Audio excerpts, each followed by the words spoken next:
Muchas gracias por continuar con nosotros. Esta noche el presidente Joe Biden se dirige al Congreso del país para dar el discurso sobre el estado de la nación. Ese año, en medio de una temporada electoral intensamente marcada por el debate sobre la crisis en la frontera, dos guerras y el papel de Estados Unidos en el mundo.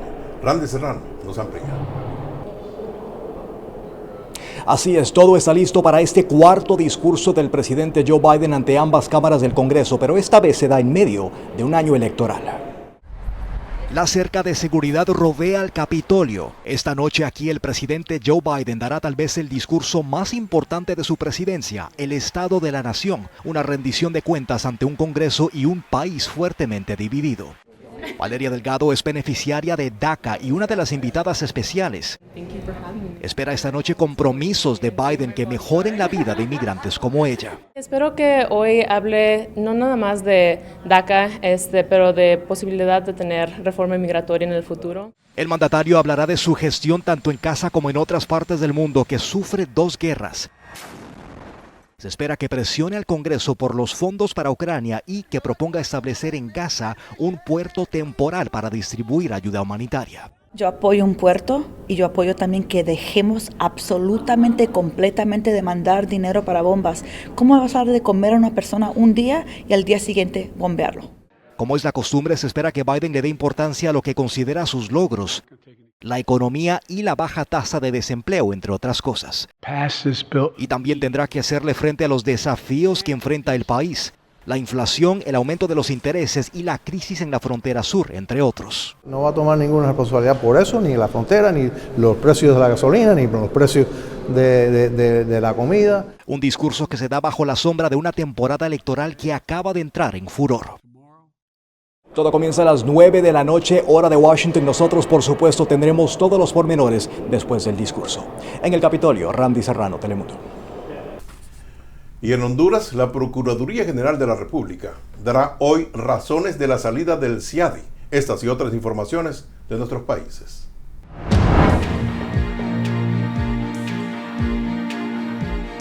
Trece días después de la notificación del Centro Internacional de Arreglos de Diferencias Relativas a Inversiones, CIADI, del retiro de Honduras, el gobierno informará al pueblo hondureño mediante una cadena de radio y televisión las razones que llevaron a denunciar a ese centro de arbitraje. El informe fue ofrecido hoy jueves por la Procuraduría General de la República, según el anunciado por la Secretaría de Prensa mediante las redes sociales. En el anuncio, el gobierno indica que bien el CIADI, del cual Honduras solicitó su retiro el pasado 24 de febrero del 2024 y conocido la semana pasada tras el anuncio del centro, fue constituido para dirimir controversias entre inversionistas extranjeros y estados. El gobierno considera que este convenio impide que el ordenamiento jurídico hondureño combata la corrupción público-privada y sus consecuencias devastadoras, como la de los proyectos que ponen en venta el territorio sede, el modelo extractivista y el colonialismo económico. Varios sectores habían adelantado que de concretarse el retiro del CIADI, el mensaje de Honduras a los inversionistas nacionales e internacionales sería negativo.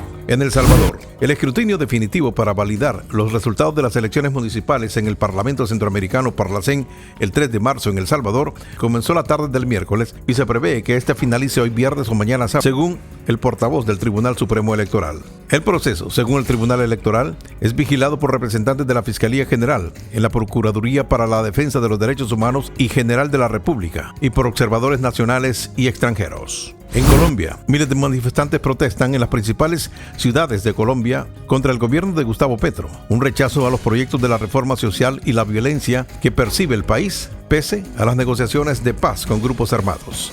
Bajo la consigna Fuera Petro, una multitud de personas vestidas de blanco recorren el centro histórico de Bogotá y marchan hacia la tradicional Plaza de Bolívar. Y en Venezuela, en 2 veces el candidato presidencial Enrique Capriles, inhabilitado para participar en comicios, pidió a la oposición de Venezuela garantizar una opción viable para enfrentar al chavismo, en el poder desde 1999, en las elecciones presidenciales que se celebrarán el 28 de julio. Bajo ningún concepto puede quedarse sin opción, dijo en su cuenta de X el exgobernador, minutos después de que el Consejo Nacional Electoral anunciase la fecha de los comicios. Hay que salir a ganarle al chavismo por nocaut. Ese país está esperando ese momento para expresarse. Estemos a la altura del momento histórico, sostuvo. Las noticias internacionales son traídas a ustedes por Orleans Furniture, la mueblería oficial de los latinos.